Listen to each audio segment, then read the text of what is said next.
Hello everyone, कैसे आप सब। माय नेम इज़ शिफ़ात अहमद, आपकी बायोलॉजी मेंटर।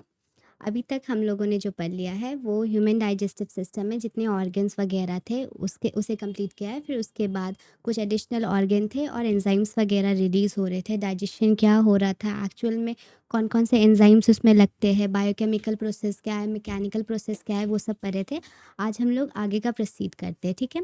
डाइजेशन में एंजाइम्स था बहुत ज़्यादा, ठीक है। तो हम लोग डाइजेस्टिव एंजाइम पढ़ते हैं। डाइजेस्टिव एंजाइम नॉर्मली हम लोग क्या बताए थे कि डाइजेशन नॉर्मली हर एक फूड जो हम लोग खाते हैं उसमें क्या क्या चीज़ प्रेजेंट होता है। उसमें 3 कंस्टिट्यूएंट होते हैं। उसमें कार्बोहाइड्रेट प्रेजेंट होता है, कार्बोहाइड्रेट्स प्रेजेंट होते हैं, उसमें प्रोटीन्स प्रेजेंट होते हैं, फिर उसमें उसमें फ़ैट प्रेजेंट होते हैं, ठीक है। तो ये तीनों को डाइजेस्ट करना बहुत ज़्यादा इंपॉर्टेंट है। जो एंजाइम कार्बोहाइड्रेट को डाइजेस्ट कर रहा है उसको हम लोग क्या बोलते हैं, अमीलोलाइटिक एंजाइम्स, ओके। वही जो एंजाइम्स प्रोटीन को डाइजेस्ट कर रहा है उसको हम लोग क्या बोलते हैं, प्रोटियोलाइटिक एंजाइम्स, ठीक है। एंड इवन जो एंजाइम्स फैट को डाइजेस्ट कर रहे हैं उसको हम लोग क्या बोलते हैं, लिपोलाइटिक एंजाइम्स, ओके। अब इस सारे एंजाइम्स को अच्छे से पढ़ते हैं। और ये एंजाइम अमीलोलाइटिक एंजाइम कार्बोहाइड्रेट को किस में कन्वर्ट करता है, उससे सबसे छोटा वाला पार्टिकल जैसे कि ग्लूकोज में कन्वर्ट कर दिया, माल्टोज में कन्वर्ट कर दिया, फ्रक्टोज में कन्वर्ट कर दिया, तो ये सब में कन्वर्ट कर देता है। प्रोटीन को प्रोटियोलाइटिक एंजाइम किस में कन्वर्ट कर देता है, अमीनो एसिड में कन्वर्ट कर देता है, ठीक है। वही अगर फैट को लिपोलाइटिक एंजाइम किस में कन्वर्ट कर देता है, लिपिड में कन्वर्ट कर देता है। अब पढ़ते हैं प्रोटियोलाइटिक एंजाइम्स और protein hydrolysing enzymes. This enzymes hydrolyse protein into polypeptide and amino acids. जैसे कि ये एंजाइम का नाम क्या क्या है, किस में कन्वर्ट करेगा प्रोटीन को, पॉलीपेप्टाइड मतलब प्रोटीन के चेन में कन्वर्ट करेगा, या फिर छोटा छोटा प्रोटीन में कन्वर्ट कर देगा जिसको हम लोग अमीनो एसिड बोलते हैं। अब ये एंजाइम्स क्या, कौन कौन से एंजाइम्स होते हैं, पेप्सिन हो गया, ट्रिप्सिन हो गया, काइमोट्रिप्सिन हो गया, एरेस्पिन हो गया, रेनाइन हो गया। रेनाइन नॉर्मली एक ऐसा एंजाइम है जो मिल्क प्रोटीन को डाइजेस्ट करने में हेल्प करता है, ओके। अब आया lipolytic enzymes. Lipolytic enzymes, these enzymes hydrolase lipids fat into fatty acid and glycerol. Example इसमें कौन कौन से आएंगे, लिपेज आएगा। लिपेज नॉर्मली कहाँ से निकलता है, पैंक्रियास से निकलता है, ठीक है। गैस्ट्रिक लाइपेज हो गया, पैंक्रेटिक लाइपेज हो गया, इंटेस्टाइनल लाइपेज, तीनों जगह से सिक्रीट हो रहा है। फिर उसके बाद अमीनोलाइटिक एंजाइम्स और कार्बोहाइड्रेट हाइड्रोलाइटिक एंजाइम्स को देखें अगर, these enzymes hydrolyse the carbohydrate into the monosaccharides. मतलब ये एंजाइम्स क्या करता है, कार्बोहाइड्रेट को मोनोसैक्राइड्स में कन्वर्ट कर देता है। और उस मोनोसाइक्राइड को क्या बोलते हैं, जैसे कि ग्लूकोज, माल्टोज वगैरह। अब इसका एग्जांपल क्या है, अमीलेस, सुक्रोज, लैक्टेज, माल्टेज, ये सारे एंजाइम्स है जो कन्वर्ट करता है अमीनो कार्बोहाइड्रेट को उसके छोटे पार्टिकल में। और उसके बाद एंजाइम्स एक और होता है, बाइल एंजाइम्स। उसमें क्या होता है ना कि bile does not contain any digestive enzyme, but it break down bigger molecules of fat into smaller droplets to increase the surface area of the action of lipids. This is called emulsification of fat. Fat के particles है कुछ, मान लो आप, fat के particles ना normally आपके body में absorb नहीं होता है। वहाँ पे क्या होता है ना कि बाइल आते हैं, बाइल उससे कंबाइन कर जाते हैं और कुछ ऐसे काइंड ऑफ स्ट्रक्चर बना देते हैं, जैसे कि उसके आउटर कवरिंग पे बाइल लग जाता है और यहाँ से कुछ ऐसे ऐसे टाइप ऑफ स्ट्रक्चर बना देते हैं, ठीक है। ये काइंड ऑफ स्ट्रक्चर को हम लोग क्या बोलते हैं, ये मिसल्स हो गया। अब ये मिसल्स इतना अच्छा हो जाता है कि आपके बॉडी में आराम से अब्जॉर्ब हो सकते हैं। तो ये कौन कर रहा है, ये आपका बाइल कर रहा है, ओके। तो बाइल के पास कोई एंजाइम्स प्रेजेंट नहीं होता है, लेकिन वो फैट को छोटा करने में हेल्प करता है। अब आ गया डाइजेस्टिव एंजाइम्स, पूरा कंप्लीट हो गया। ये सारे डाइजेस्टिव एंजाइम आपके बदन में है जो प्रोटीन को, कार्बोहाइड्रेट और इवन फैट को कन्वर्ट कर रहा है। अब बात आता है काइम एंड काइल। काइम सबको पता होगा क्योंकि हम शायद 4 या 5 बार काइम बता दिए होंगे कि काइम एक्चुअल में क्या होता है। काइम नॉर्मली एक ऐसा स्ट्रक्चर होता है ना कि अगर आप फूड खाए, ऑसोफेगस से ट्रांसफ़र किया, फिर उसके बाद स्टमक में आया। स्टमक में आने के बाद वो फूड, अगर ये बोलस है, फूड के अंदर एससीएल घुसने लगे बहुत सारे, ठीक है? एससीएल के बाद एक अलग काइंड ऑफ स्ट्रक्चर बना देता है, उसको हम लोग क्या बोलते हैं कि ये काइम है। अब जब एचसीएल अंदर में चला गया है तो इसका मतलब क्या है कि इसमें ये एसिडिक नेचर होगा, बिकॉज एचसीएल एसिड होता है। तो मतलब जितने भी काइम होते हैं वो इंटेस्टाइन मतलब स्टमक में रहते हैं, वो एसिडिक इन नेचर में होते हैं, ठीक है। फिर वही अगर काइल आ गया, काइल क्या होता है कि जब काइम नॉर्मली स्टमक से बाहर निकल के डिओडिनम में जाता है तो अपना एसिडिक नेचर पूरा खो देता है।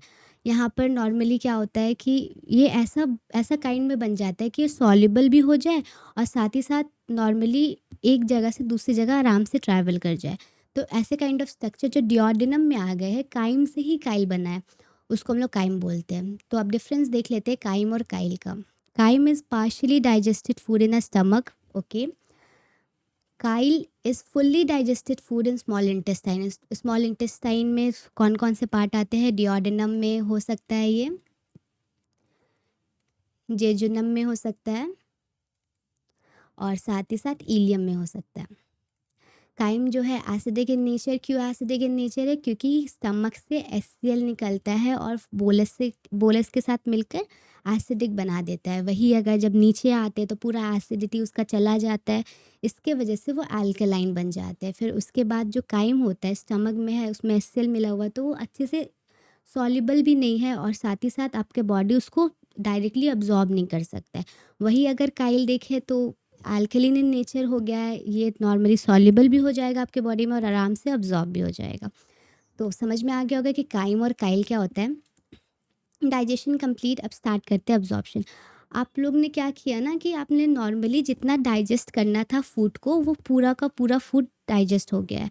अब पूरा का पूरा फूड डाइजेस्ट हो गया है, वो नॉर्मली मतलब आपके ऑसोफेगस से ट्रैवल कर लिया है माउथ के बाद, फिर उसके बाद स्टमक में आ गया है। स्टमक में आने के बाद डिओडिनम, जियोजिनम, इलियम सबसे ट्रैवल कर चुका है। अब बारी है फूड का किस में जाने का? लार्ज इंटेस्टाइन में। लार्ज इंटेस्टाइन में गया, यहाँ पे क्या होता है ना कि यहाँ पे कोई डाइजेशन वगैरह नहीं होता। यहाँ पे क्या काम है इसका कि हम बस क्या करेंगे, अब्जॉर्प्शन करेंगे फूड का, जितने भी पार्टिकल्स इसमें रह गए उसको हम अब्जॉर्ब करके बॉडी को न्यूट्रिशन प्रोवाइड करेंगे। तो फूड जाता है इसमें और सारा इसमें अब्जॉर्प्शन होने लगता है। अब्जॉर्प्शन मतलब कि नॉर्मली आपका जो फूड था अब टुकड़ों में चुका है। जैसे कि कार्बोहाइड्रेट है वो ग्लूकोज में टूट चुका है, फैट है वो फैटी एसिड बन चुका है, और प्रोटीन जो है वो अमीनो एसिड बन चुका है। अमीनो एसिड बन चुका है। अब ये तो ऐसे ही आपके बॉडी में नहीं रहेगा, इसको अब्जॉर्ब करना ज़रूरी है। तो अब्जॉर्ब कहाँ पे होता है? लार्ज इंटेस्टाइन में होता है। और ऐसे ऐसे जो छोटे पार्टिकल होते हैं आपके बॉडी में अब्जॉर्ब हो रहे हैं, ये प्रोसेस को हम लोग अब्जॉर्प्शन बोलते हैं। डेफिनेशन देखते हैं, the process by which the water soluble digested and product of the carbohydrate का ग्लूकोज, प्रोटीन का amino acid, fat and other ingested food are transported from the alimentary canal into the lymph or the bloodstream is called absorption। तो आपको absorption भी समझ में आ गया होगा। आपने खाना डाइजेस्ट किया, डाइजेस्ट करने के बाद खाना अब्जॉर्ब भी कर लिया। अब आपको चाहिए कि वो खाना आपके सेल तक भी पहुंच जाए, जिसकी वजह से आपका सेल जो है वो एक्टिविटी अपना स्टार्ट कर दे, सेल को ग्लूकोज मिल जाए, सेल को अमीनो एसिड मिल जाए। तो वो प्रोसेस जिसके वजह से आपका जो अब्जॉर्ब फूड है आपके बॉडी में वो प्रोटोप्लाज्म के अंदर चला गया। प्रोटोप्लाज्म में तो रिएक्शंस हो रहे हैं। अब प्रोटोप्लाज्म को पूरा स्ट्रेंथ मिल गया कि अब हमको ग्लूकोज मिल गया है, अब हम ग्लाइकोलाइसिस करेंगे, मतलब जिसके वजह से हम रेस्पिरेशन कर सके, मेटाबॉलिज्म कर सके। तो वो वाले प्रोसेस को हम लोग क्या बोलते हैं? जहाँ पे जो अब्जॉर्ब फूड है वो प्रोटोप्लाज्म के अंदर चला जाए, उसको हम लोग एसिमिलेशन के नाम से जानते हैं। डेफिनेशन पे आते हैं, in this process the absorb food material is transformed into the intercellular protoplasm as well as the extracellular material. Site of assimilation कहाँ पर होता है? The process occur in all the cell and tissue of the body. आपके body में जितने भी sales है या फिर टिश्यू है, वहाँ पर एसिमिलेशन का प्रोसेस स्टार्ट होता है। अब एसिमिलेशन हो गया, अब नॉर्मली आपका पूरा जितना खाना वाना था सब एसिमिलेट हो गया, अब्जॉर्ब हो गया। अब जो बच गया, जो डाइजेस्ट अब नहीं हो सकता है, जो वेस्ट मटेरियल है, तो आपको अपने बॉडी के अंदर वेस्ट तो रखना ही है, उसको एजेक्ट आउट करना पड़ेगा। तो वो वाले प्रोसेस को हम लोग एजेशन बोलते हैं। In this process undigested food material go out of the body at as faeces, ठीक है। अब इसका साइड ऑफ एजेशन जो है वो कोलोन हो सकता है। कोलोन सबको पता है क्या है। कोलोन में 3 पार्ट होता है, कौन कौन सा? Ascending colon, transverse colon, descending colon, और उसका एंड पार्ट जिसको सेगमेंट बोलते हैं। और अनडाइजेस्टेड फूड स्टोर कहाँ पे होता है? रेक्टम पे होता है। यहाँ पे स्टोर हो गया और एनस के थ्रू एजेक्ट आउट हो जाता है, ठीक है। तो डाइजेशन अच्छे से आप लोगों ने कंप्लीट कर लिया है, आपको डाइजेशन समझ में भी आया होगा। अब बारी है मेटाबॉलिज्म की। सेल के अंदर जितना भी चीज़ था वो घुस चुका है, ठीक है। सेल के अंदर ग्लूकोज चले गए हैं, हर कुछ चले गया। अब सेल क्या करेगा कि वहाँ से ना, अगर सेल में कुछ पार्टिकल्स है कि हमको उसको तोड़ना है, इसके वजह से हमको एनर्जी प्रोवाइड करना है, मतलब बॉडी को या फिर एक पर्टिकुलर ऑर्गन को, तो वहाँ से वो मेटाबॉलिज्म करना स्टार्ट करेगा। मेटाबॉलिज्म मतलब किसी चीज़ का तोड़ना या फिर किसी चीज़ का जोड़ना, उसको हम लोग मेटाबॉलिज्म बोलते हैं। जैसे कि मेटाबॉलिज्म का डेफिनेशन देखते हैं। Metabolism is sum total of biochemical reactions in the living cell of an organism which involves synthesis of complex substance from the simple one with the utilization of energy and breakdown of complex tissue into the simpler one with the release of energy. ये 2 type का होता है, एक होता है anabolism, एक होता है कैटाबॉलिज्म। अब देखिए जैसे कि ये लार्ज पार्टिकल है, सेल के अंदर हो रहा है, ठीक है। ये छोटे छोटे पार्टिकल हैं। अगर लार्ज पार्टिकल छोटे छोटे पार्टिकल में टूट रहे हैं तो उसको हम लोग क्या बोल रहे हैं? Catabolism, okay. वही अगर यहाँ पे जब टूट रहे हैं तो क्या होता है, यहाँ पर कुछ एनर्जी का ज़रूरत होता है, सॉरी यहाँ पे कुछ एनर्जी का ज़रूरत होता है। वही अगर जब स्मॉल पार्टिकल जो है वो लार्ज पार्टिकल में कन्वर्ट हो रहे हैं, इसको हम लोग एनाबॉलिज्म के नाम से जानते हैं। यहाँ पे क्या होता है कि एनर्जी रिलीज़ होता है, एनर्जी जो है रिलीज़ होता है। तो ये मेटाबॉलिज्म हो गया, ठीक है, आपके सेल के अंदर होता है। तो होप्स तो आपको मेटाबॉलिज्म भी समझ में आया होगा। नेक्स्ट टॉपिक पे आते हैं, बैलेंस डाइट। बैलेंस डाइट मतलब आप लोग सब तो खाना खा रहे हो, सब खाना मतलब सबके खाने में प्रोटीन होगा, फैट होगा, विटामिन होगा, मिनरल्स होगा और कार्बोहाइड्रेट होगा। लेकिन अगर आपको एक हेल्दी इन्वायरमेंट में रहना है तो आपको अपने आप हेल्दी भी बनना ज़रूरी है। तो उसके लिए क्या होता है ना कि आपको एक बेटर न्यूट्रिशन प्लान करना होता है। अगर आप अपना न्यूट्रिशन बेटरली प्लान कर रहे हो कि आपको इतना अमाउंट ऑफ कार्बोहाइड्रेट लेना है, इतना अमाउंट ऑफ फैट वगैरह लेना है, जिसकी वजह से आप मतलब अपना फिज़िक को अच्छा रख सको, अपना मेंटालिटी को अच्छा रख सको, उसको हम लोग बैलेंस डाइट बोलते हैं, ओके। डेफिनेशन आते हैं, a diet which contain carbohydrate, fat, protein, vitamins, minerals, salts in a correct proportion so as to meet the energy requirement of working capability of an organism is known as balanced diet. General ratio क्या होना चाहिए आपके protein, आपके carbohydrate, protein और fat का, वो normally 4:1:1 होना चाहिए। मतलब अगर आप 1 ग्राम ऑफ कार्बोहाइड्रेट खा रहे हो, सॉरी अगर आप 4 ग्राम ऑफ कार्बोहाइड्रेट खा रहे हो तो आपका 1 ग्राम उसमें प्रोटीन होना चाहिए और 1 ग्राम फैट होना चाहिए। ऐसा करके आप या ग्राम को केजी कर लो, कुछ भी कर लो, ठीक है। रेशियो ऐसा होना चाहिए 4:1:1। Basal metabolic rate, next topic, okay. Basal metabolic rate क्या होता है ना कि अगर आपके बदन के अंदर मेटाबॉलिज्म हो रहा है, कैटाबॉलिज्म हो रहा है, एनाबॉलिज्म हो रहा है, उसमें से नॉर्मली एनर्जी रिलीज़ हो रहा है, एनर्जी गेन हो रहा है। आप खाना खा के सोते हो, खाना खा के सोने के बाद आपका क्या होता है ना कि आप अपने बॉडी से कुछ हीट रिलीज़ करते हो।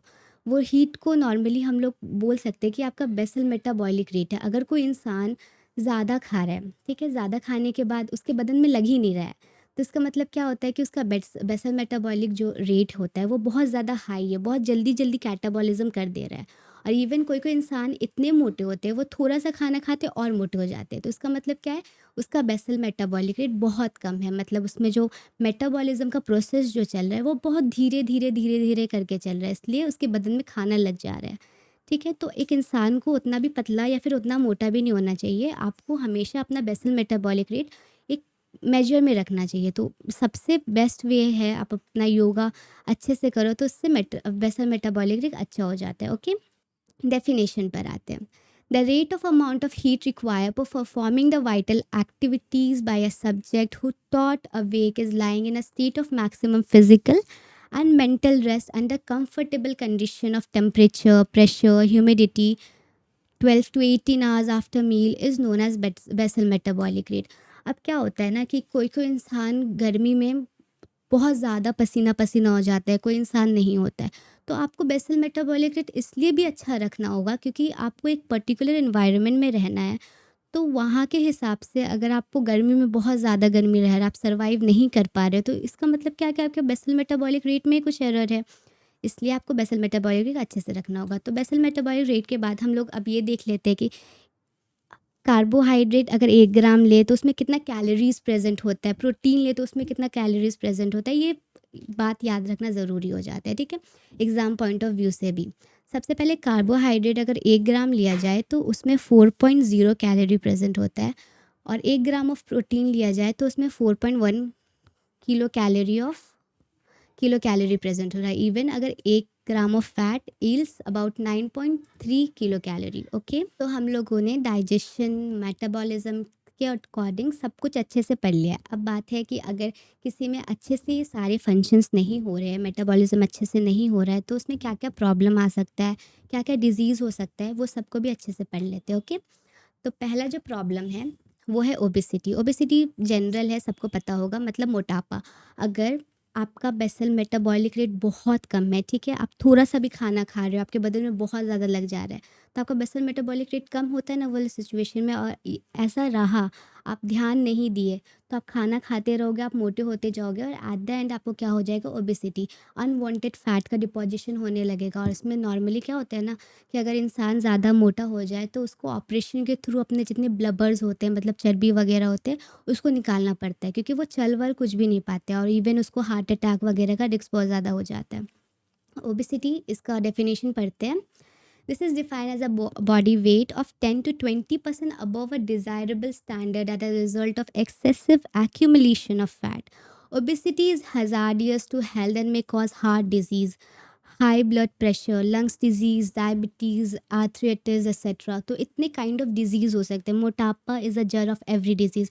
इसमें क्या होता है, सबसे पहले तो आपका पूरा बॉडी सुस्त हो जाता है, हार्ट रेट डिक्रीज़ और इंक्रीज़ कभी भी हो जाते हैं, लंग्स का डिजीज़ भी होना स्टार्ट हो जाएगा और इवन आपको डायबिटीज़ वगैरह, शुगर वगैरह बहुत ज़्यादा बढ़ जाएंगे क्योंकि जितना भी ग्लूकोज़ है आपकी चर्बी में जाके जमा होते रहता है ना, तो इवन आपको बहुत आप में मतलब पोटेंशियल एनर्जी बहुत रहता है उस समय, ओके? तो ओबेसिटी देखते हैं। ओबेसिटी नॉर्मली क्या होता है ना कि इंसान बहुत ज़्यादा मोटा हो जाता है और ऐसे वाले कंडीशन जाते हैं, मतलब अनवांटेड फैट का डिपॉजिशन हो रहा है, मतलब जहाँ जहाँ होना चाहिए उससे ज़्यादा फैट का डिपॉजिशन होता है, तो इंसान बहुत तकलीफ़ में रहना स्टार्ट कर जाते हैं।